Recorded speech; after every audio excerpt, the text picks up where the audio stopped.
Welcome to my channel Ratna's healthy and tasty kitchen. আজকে আমি আবার চলে এলাম একটা নতুন রেসিপি নিয়ে। হ্যালো ফ্রেন্ডস, আজকে আমি বানাচ্ছি পটল আর আলুর তরকারি। পটল আলুর তরকারি বন্ধুরা আমরা সবসময় জিরে বাটা দিয়ে বা কেউ পেঁয়াজ দিয়ে খেয়ে থাকি। তো আমি একদম আজকে ইউনিক প্রসেস, সেটা হচ্ছে পুদিনা, ধনেপাতা, টমেটো এসব দিয়ে বানাচ্ছি। তো দেখো আমি তেল দিয়ে দিচ্ছি।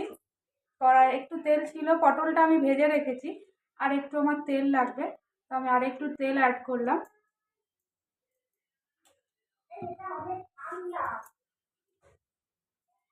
তেলটা একটু গরম হয়েছে,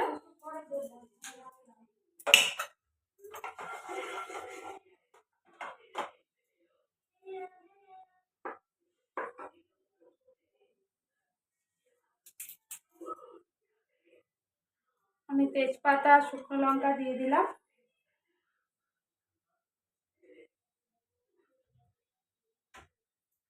তেজপাতা শুকনো লঙ্কাটা একটু গরমে ফ্রাই করে গরম তেলে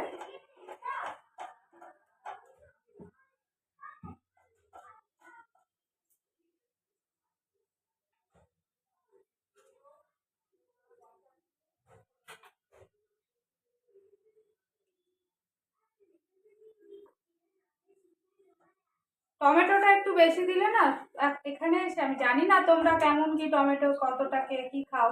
আমার তো একটু তরকারিতে টক হলে বেশ ভালোই লাগে, টমেটোটা একটু বেশি দিলে বেশ খেতে ভালো লাগে। তো দেখো আমি আলুটা এখানে প্রথমে ভেজে নেবো।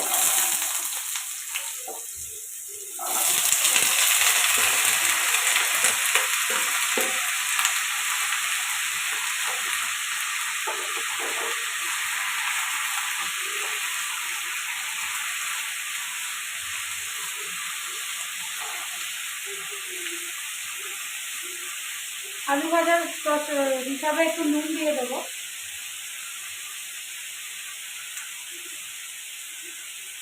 নুনটা তোমরা তোমাদের পরিমাণ অনুসারে দেবে। আজকে রাত্রে আমার ডিনার এটা আলু পটলের তরকারি, আর সবার বাড়ির ইচ্ছায় লুচি হবে। তো এটা আমি এখন এটা তৈরি করে রাখছি। দেখো নুন দিয়ে দিলাম, আর একটু হলুদও দিয়ে দিলাম, অ্যাড করে দিলাম। আর নুন হলুদ দিয়ে আলুটাকে ভালো করে ভাজতে হবে। তো দেখো বন্ধুরা, আমার পটলও ভাজা হয়ে আছে। পটল আমি ভেজে রেখেছি, পটলটা একটু বড় বড় পিস করে অর্ধেক করে করে এটাকে ভেজে ভালো করে ফ্রাই করে রেখেছি। এবার আমি আলুটা ভাজছি। দেখো আলুটা ভাজা হচ্ছে, আমি একটু একবার আলুটা একটু নাড়াচাড়া করে নিচ্ছি। আলুটা একটু ভালো করে পটলের মতো ভেজে নিতে হবে।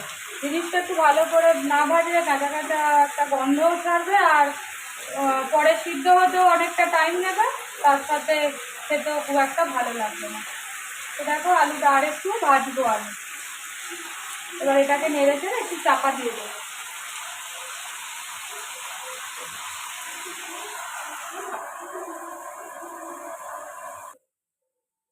দেখো সবাই, আলুটা পুরো ভাজা ভাজা হয়ে গেছে। এবার আমি এই মশলাটা অ্যাড করব, যেটা বললাম পুরোপুরি সবুজ আর লাল সবজি দিয়েই বানানো। সেটা হচ্ছে তোমার এর মধ্যে দিয়েছি ধনেপাতা, আদা, পুদিনা পাতা, আর 4টে টমেটো দিয়েছি, তার সঙ্গে 2টো কাঁচা লঙ্কা। তাই জন্য দেখেছো বন্ধুরা, প্রথমে যখন দিয়েছি বাড়িতে বাচ্চা খাবে, তাই জন্য একটু হাফ শুকনো লঙ্কা দিয়েছি। তো এটা আমি অ্যাড করছি। খেতে খুব সুন্দর হয়, টেস্টটা খুব ভালো হয়।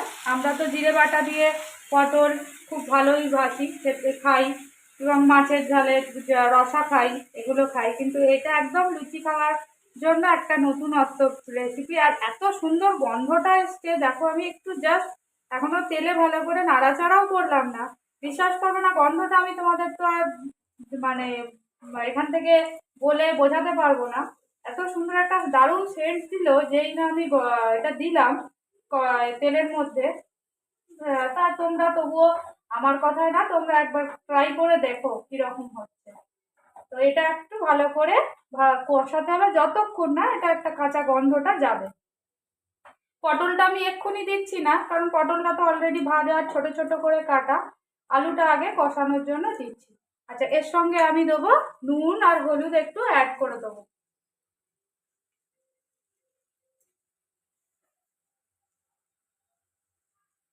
নুনটা তোমরা তোমাদের পরিমাণ অনুসারে দেবে। আর হলুদ দিচ্ছি, আর একটু দেবো লঙ্কার গুঁড়ো। লঙ্কার গুঁড়োটা আমি একটা মশলা তৈরি করে রেখেছি, সেটা আমি তোমাদের পরের একদিন ভিডিওতে শেয়ার করে দেবো। বন্ধুরা, ওই মশলাটা যদি তোমরা যে কোনো তরকারিতে তোমরা দেবে, এত সুন্দর স্মেল আসবে, তোমাদের বলে বোঝাতে পারবো না। মশলার গন্ধটা এত সুন্দর। সেই মশলাটা আমি তোমাদের দেখাচ্ছি, কিন্তু কি কি আছে আমি তোমাদের পরে বলে দেবো মশলার মধ্যে। তাও মানে কারি পাতা, রসুন সব রকম দিয়ে জিনিসটাকে তৈরি করা হয়। তাই একটু মশলা আমি অ্যাড করে দিলাম।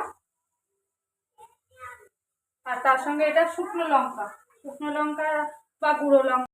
দেখো রংটা এসেছে। ওই যে মশলাটা গুঁড়ো লঙ্কা বা শুকনো লঙ্কার যেটা দিয়ে মশলার পাউডারটা আমি তোমাদের দেখালাম, আমি নেক্সট ভিডিও বললাম শেয়ার করব, সেটা দিয়েছি। তার জন্য কালারটাও দেখো কি সুন্দর এসেছে।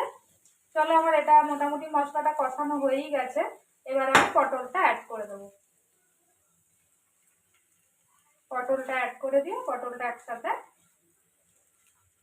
মেশালাম। আর চিনি আমি এই অল্প একটু অ্যাড করব। এবার তোমরা চাইলে চিনি দেবে, না চাইলে যদি মনে করো যে না চিনি খেতে ভালো লাগে না, মিষ্টি তরকারি, সেটা তোমরা খাওয়া দেবে না। চিনিটা তোমাদের হিসাব অনুসারে, নুন আর চিনি আর ঝাল। তো পটলটা দিয়ে একটু ভালো করে নাড়াচাড়া করে, কোনো রকম মশলা দেবে না। জিরের মশলা এই মশলাগুলো তো দেওয়া হয়ই, কিন্তু এখানে শুধুমাত্র বলতে পারো সবুজ আর সবজি দিয়েই রান্না। টোটালটা সবজি দিয়েই রান্না। আদা, লঙ্কা, ধনে পাতা, কারি পাতা আর পুদিনা পাতা। তো দেখো মোটামুটি আমার এটা কষানো হয়েই গেছে।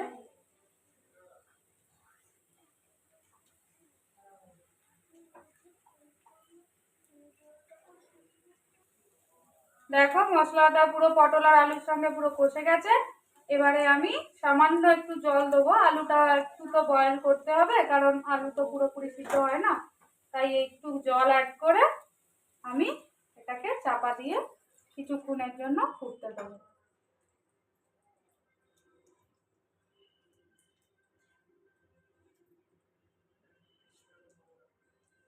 যাক, দেখো রংটা কি সুন্দর এসেছে। রংটা খুবই সুন্দর।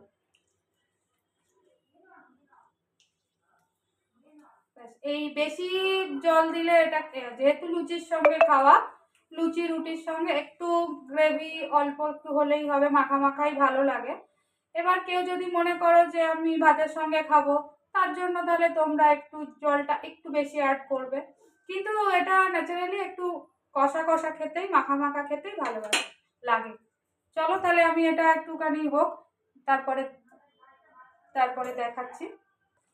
দেখো কিরকম এসেছে বন্ধুরা। এরকমই আমি গ্রেভিটা রাখবো। আর আজকের এটাই আমার ডিনার, আগেই বললাম। এই দেখো আজকে রেডি আমার আলু পটল, পুরোপুরি সবুজ আর লাল ভেজিটেবল দিয়ে। তো তোমরাও ট্রাই করো, অবশ্যই আমাকে জানিও কিন্তু। টাটা। আমার রেসিপিসগুলো যদি আপনাদের ভালো লেগে থাকে, তাহলে অবশ্যই সাবস্ক্রাইব, শেয়ার অ্যান্ড কমেন্ট করবেন।